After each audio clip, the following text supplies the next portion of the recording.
Hello everyone, it's Miss Parkle here. Thanks so much for tuning in tonight.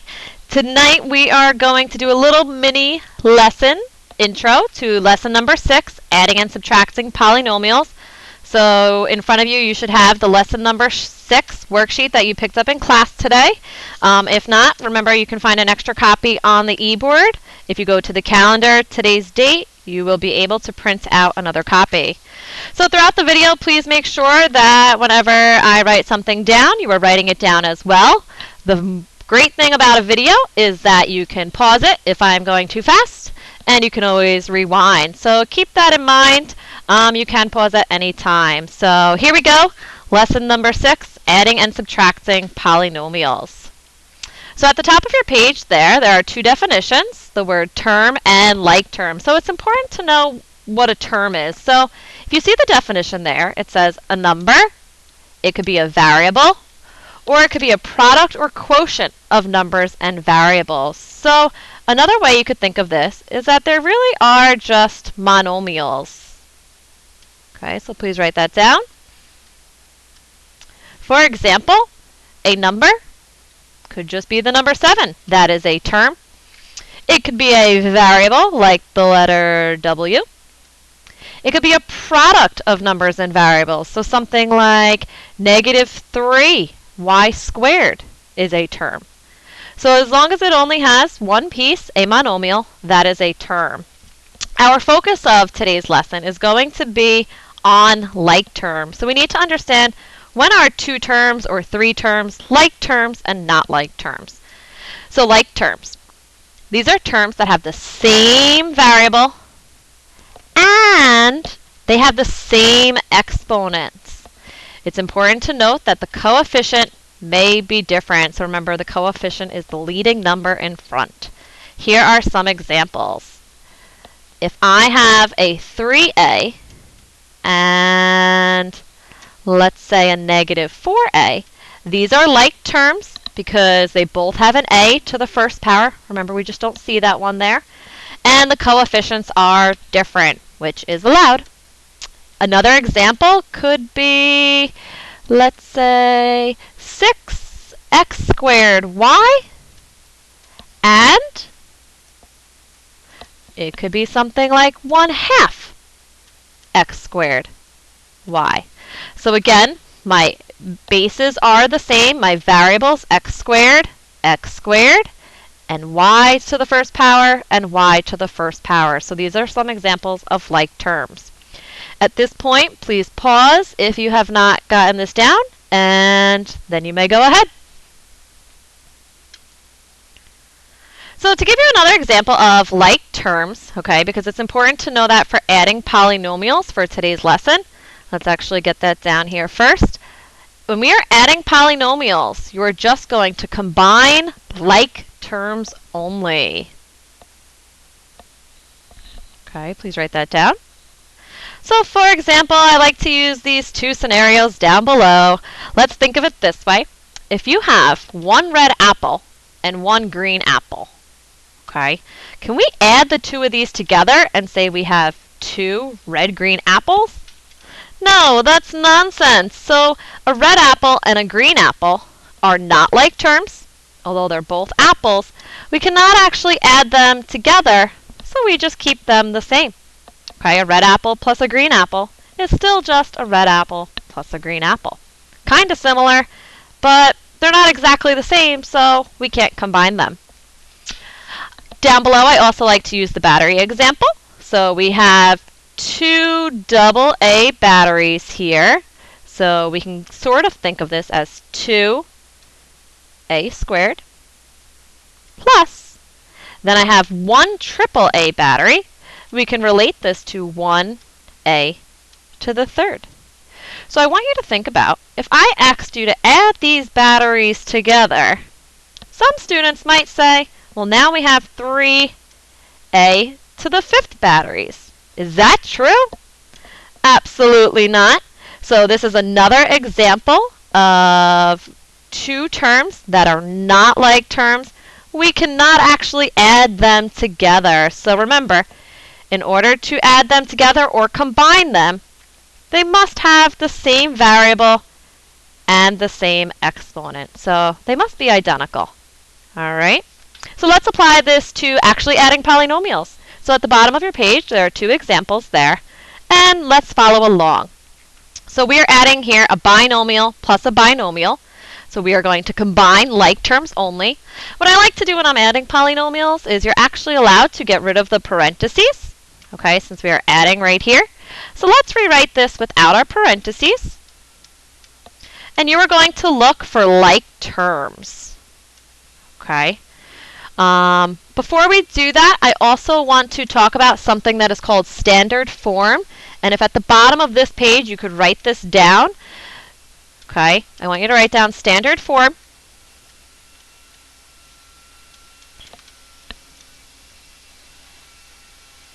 And what I'd like you to write is that standard form is really just a fancy way of writing our polynomials in a particular order. So that way we all represent our answer in the same format. So standard form is when you write a polynomial in descending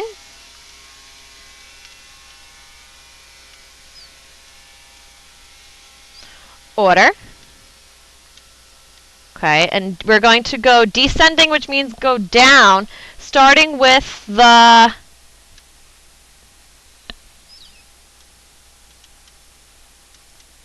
term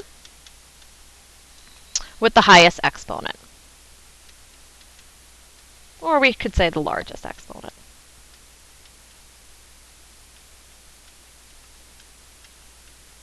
Okay, so please pause and copy this down. Alright, so that may have sounded a little bit confusing, but it's really quite simple. So when I'm adding my polynomial up above here, I'm going to look for my term with the highest exponent. Now I see that I have r to the thirds here, so that means I can add the two of these together or combine them. Combine means to add. I have a positive 5r to the third and a positive 6r to the third. So in all, I have 11 r to the thirds. Okay. Then I have my number here. This actually has a special name. It is called a constant. So a number is just called a constant. We can add numbers with numbers. They are also going to be considered like terms. And then we have plus 11. So when I added up those two binomials, here you have the sum. Okay? Let's try number 2. So number 2, I see that I am adding a trinomial and a binomial. So I'm going to rewrite it, getting rid of those parentheses. I do not need them.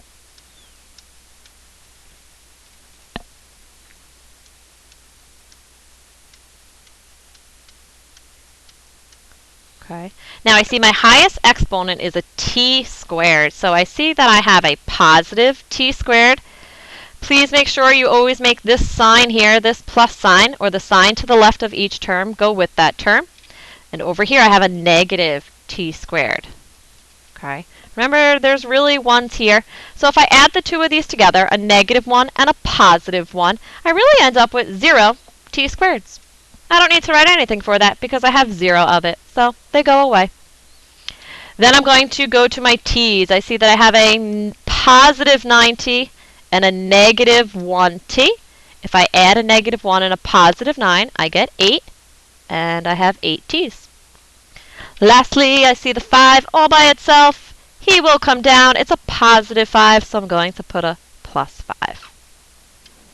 Okay?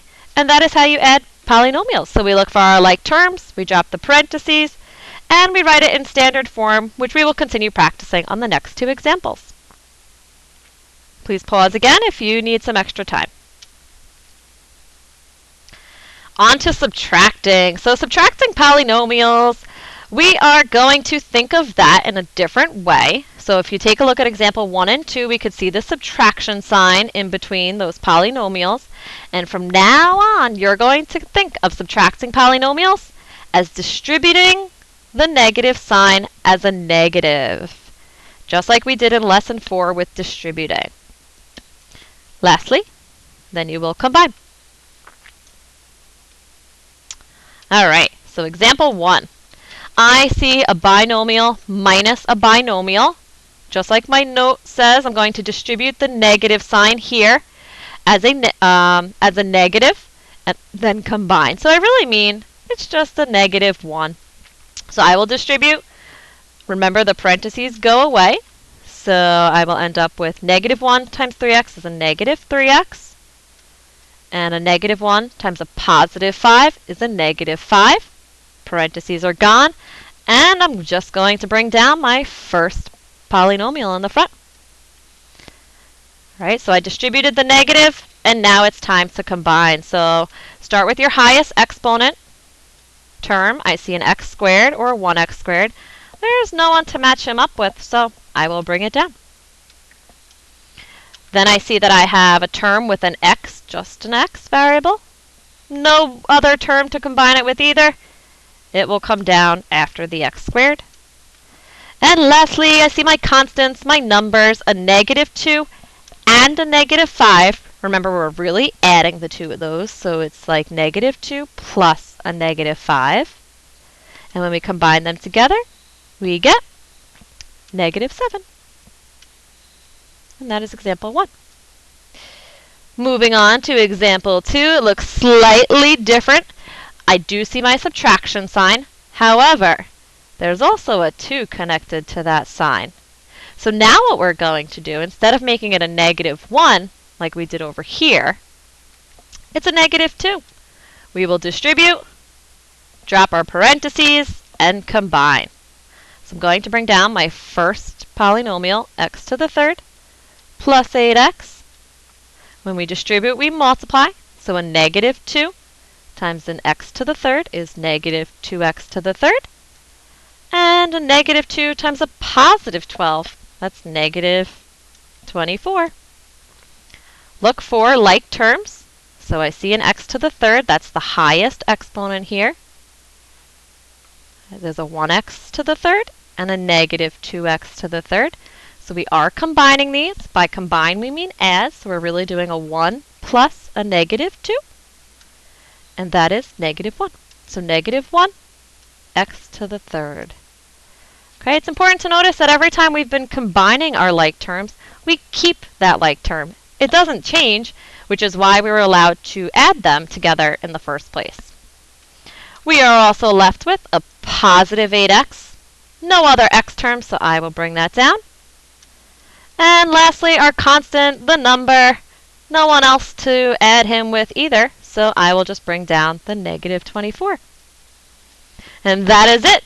That is how you add polynomials, and this is how you subtract them. So please come in with this worksheet completed tomorrow, and we will do plenty more practice tomorrow in class. Have a good night.